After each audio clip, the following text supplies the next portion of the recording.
1. Las dificultades del proceso de acumulación en las actividades intensivas en capital plantean retos estratégicos de fondo al desarrollo del sistema cooperativo que, como hemos visto, son en cierta forma comunes con los planteados a las sociedades de capital. 2. En síntesis, en las actividades intensivas en capital, el radical aumento de las cifras de capital por trabajador necesarias para financiar la actividad en distintos sectores industriales significa que los trabajadores experimentan dificultades crecientes para financiar por sí mismos estas empresas. 3. Ante esta situación, por supuesto, el sistema cooperativo intenta en primer lugar hacer frente al problema a través de recursos externos a la empresa cooperativa pero internos al sistema. En principio, recursos aportados por grupos cooperativos o cooperativas de crédito. Es evidente que este tipo de recursos solucionan problemas estructurales de ciertas empresas cooperativas, y en ciertos sectores pero no pueden considerarse como una solución sistémica. 4. En teoría, una solución sistémica a la insuficiencia del capital cooperativo en las actividades intensivas en capital, debería necesariamente basarse en la captación de recursos de capital privado o de capital público. Es una cuestión que debe resolverse de forma distinta en cada caso, en función de las expectativas y capacidad de captación de cada actividad o grupo de empresas. 5. Sin embargo, es importante tener en cuenta que la captación de capital privados enfrenta con frecuencia a serias limitaciones en estos sectores. Limitaciones que hacen referencia a la dificultad de proporcionar a estos capitales rentabilidades suficientemente atractivas, como consecuencia precisamente de la intensidad del capital de las mismas. 6.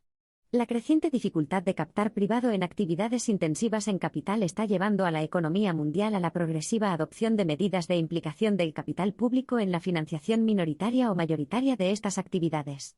Esta implicación del capital público es general e intensiva en los países emergentes y es, sin duda, un elemento clave que explica el creciente éxito de estos países en el mantenimiento, defensa e impulso de este tipo de actividades.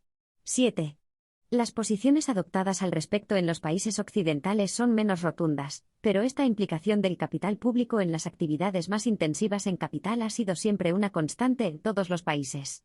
Pensemos, en principio, en los sectores de infraestructuras, transportes, suministro energético, etc. Pero la tendencia del capital público a asumir posiciones clave en otros sectores, metalurgia, minería, construcción naval, ha sido también una constante en distintos países occidentales. 8. Este papel del sector público en la financiación de ciertos sectores industriales se está reanimando significativamente durante los últimos años como consecuencia de dos factores clave.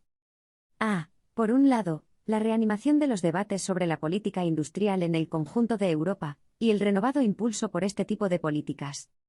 B. Por otro lado, la continuidad de la crisis industrial de la última década y, en particular, las dificultades que la industria europea viene experimentando para reactivar la inversión productiva. 9.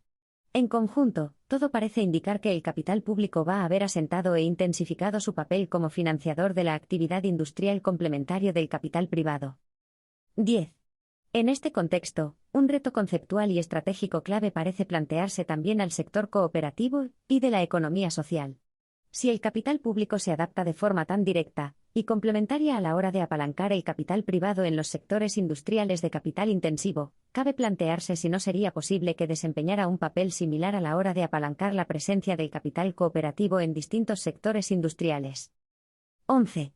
En principio, existen fórmulas jurídicas y societarias que pueden permitir esta conjunción de capital cooperativo y capital público, aunque no hayan sido ensayadas en Occidente salvo en casos esporádicos.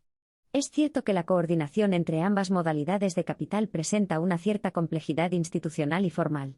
Ello no debería suponer un obstáculo de fondo para la aplicación extensiva de este tipo de colaboraciones, aunque, eso sí, haría probablemente necesaria la adopción de ciertas medidas específicas de adaptación distintas de las habituales en la colaboración público-privada. 12. De cualquier forma, el reto estratégico que se plantea a cooperativas y economía social es evidente. Por un lado, profundizar en el análisis conceptual y teórico, clarificando las oportunidades que la colaboración estructural y sistemática con el capital público puede representar para el sistema cooperativo en distintos sectores industriales. Por otro lado, detectar buenas prácticas y casos de éxito al respecto, tanto en los países occidentales como en los países emergentes.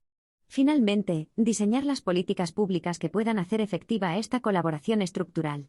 Este es un proyecto de ECAI Center, en colaboración con el Departamento de Economía, Trabajo y Empleo del Gobierno vasco. Gracias por tu atención. Sigue con nosotros.